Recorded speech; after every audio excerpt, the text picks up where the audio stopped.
So today we're looking at Sujata Bhatt's powerful poem Search for My Tongue, which explores how we use language, what happens when we move to a new culture that doesn't have that language, and how we form our own cultural identity. Sujata Bhatt is considered a diasporic writer. Diasporic refers to someone who's moved from their home country and by doing so experienced other cultures. She was born in Ahmedabad, India, moved to the United States when she was 12, and later settled in Germany. Her first poetry collection, Brunazem from 1988, contains this poem, Search for My Tongue, and looks at what it's like to live in different places but still try to keep your own identity. Bhatt's poetry often uses English, but she mixes in some Indian languages, particularly Gujarati, which is her mother tongue. So let's first take a listen, and then we can start to analyze a bit further. Search for my tongue. You ask me what I mean by saying I've lost my tongue. I ask you, what would you do if you had two tongues in your mouth and lost the first one, the mother tongue, and could not really know the other, the foreign tongue? You could not use them both together even if you thought that way, and if you lived in a place you had to speak a foreign language, your mother tongue would rot and die in your mouth until you had to spit it out. I thought I spit it out, but overnight, while I dream, it grows back. A stump of a shoot grows longer, grows moist, grows strong veins.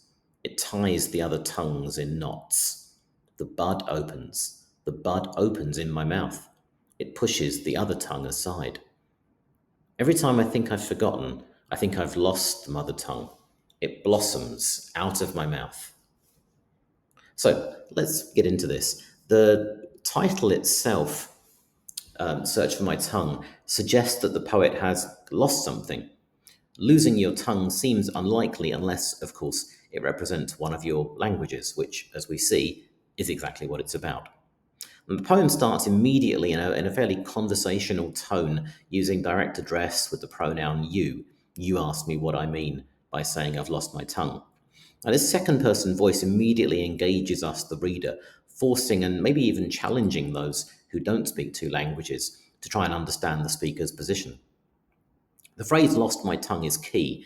It's actually an idiom meaning to momentarily be unable to speak, but it's also an extended metaphor that represents the actual loss of her first language. The word tongue acts as a metonym for language itself, illustrating that language is an intrinsic part of her identity. And what's a metonym? Well, that's when a word or phrase is substituted for another with which it's closely connected. So here, when she says tongue, she really means her first language. She heightens this conflict with the image, I ask you, what would you do if you had two tongues in your mouth?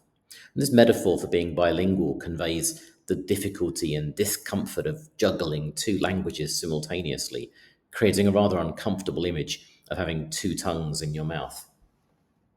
There's a clear separation between these two languages, too. The mother tongue is associated with her identity, while the foreign tongue seems alien, imposed, and pretty unfamiliar. The phrase mother tongue, which you could say first language instead, also makes it seem like it's more of her true identity. And although using two languages may be hard, her real fear is that she'll lose her mother tongue and it will rot and die in your mouth. The repeated verb rot is quite emotive here, as something has to be alive for it to then be able to rot. If something rots, it tends to be neglected, like a flower, which we'll see more of later. The idea of a language dying and rotting also adds an element of personification, which suggests she has an emotional connection to her mother tongue. To let it die, therefore, evokes a sense of betrayal and neglect. But then imagines she had to spit it out. The plosive sounds in spit it out may reflect this struggle. The modal verb had to suggests a lack of freedom, implying she was forced to westernize or assimilate by her foreign environment to gain acceptance. So is her mother tongue doomed to fade away and be lost? Well, it looks like that way until the final line in this stanza where the word but, which always suggests a contrast and is worth looking out for, she tells us, but overnight while I dream, which tells us there may be some hope left. When you come across a sudden change in a poem like this, or a turn, you can call it a volta, and actually that's literally what turn means in Italian. Here, her dream tells us that there is an internal battle going on between these two languages. And in dreams, we tend to lose or tend to use our subconscious. So when she dreams in Gujarati, we see this is the language she feels most at home with. If we move now to stanza 2, this is represented firstly entirely in Gujarati, followed by a phonetic transliteration. So why would Bart do this? Well, firstly, to show us visually that her mother tongue is still there and still strong. Secondly, it may confuse the reader in much the same way the language feels like a barrier to Bart too. This section also represents a kind of extra space to show the delicate place where cultural identities interact. Maybe there's not actually a first or second language, but a combination of the two that creates her actual identity. There are several ways to interpret this transliteration, though, and I'd be interested to hear what you think about this in the comments. The Gujarati lines pretty much are the same as the English lines that follow them and talk about the mother tongue coming back to the speaker. And the final stanza or the final section translates this message and has a far more upbeat, triumphant tone, as we can see here. This extended metaphor of nature and growth continues, which contrasts strongly with the rotting image of death and decay from the first stanza. When Bart says it grows back a stump of a shoot, grows longer, grows moist, grows strong veins, the repetition of the verb grows highlights how the mother tongue is a natural and intrinsic part of our identity. Those strong veins suggest a lifeline that has connotations of the speaker's blood and heritage. Towards the end, the mother tongue takes control as it ties the other tongue in knots. The bud opens, it pushes the other tongue aside. This suggests a conflict where the mother tongue, now revitalized, triumphs over this foreign tongue.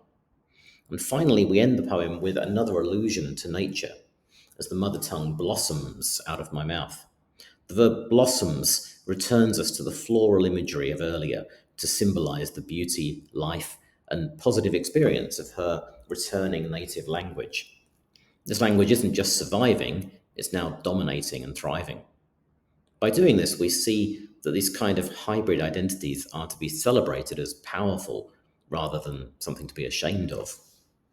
Now, let's turn to the structure and techniques here. Bart uses a free verse form, meaning there's no consistent meter or traditional rhyme scheme. This lack of consistency could be seen as showing the speaker's initial feelings of doubt and lack of roots or connections to language when living in a foreign country. You'll have probably already noticed that there are three stanzas, although I have seen some readings that consider this to be one long stanza. Either way, the first part or stanza is in English, the second is in Gujarati, and the third, final section returns to English. Let's think about why it's structured like this. The first section basically introduces the struggle and loss. The second is the volta, which shows us that the mother tongue is still present and has a kind of hybrid position with the language used. And then the third section or stanza shows a resolution where the mother tongue is dominant and very much alive. In terms of tone, it's very conversational and clearly personal, almost like a dramatic monologue.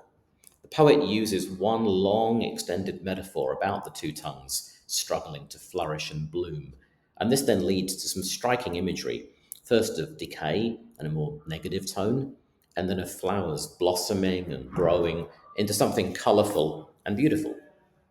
As we may expect with a free verse poem, there's plenty of enjambment or run on lines that show her train of thought isn't always exact when struggling with two languages. Elsewhere, there are some interesting examples of caesura, such as the line, the foreign tongue. The line ends there, as though this phrase is significant enough to earn a line on its own, separate from the other ideas she has, both physically in the poem and metaphorically too. So overall, we have a poem that discusses the challenge of having two languages or tongues, and the concerns that the mother tongue may somehow fade away and be replaced by a different language, which would affect someone's identity. By the end, however, we discover that it's not an either-or situation, and that the mother tongue is very resilient and will continue to live on and influence the speaker. Many thanks for watching. If you do have any comments, I'd love to hear from you.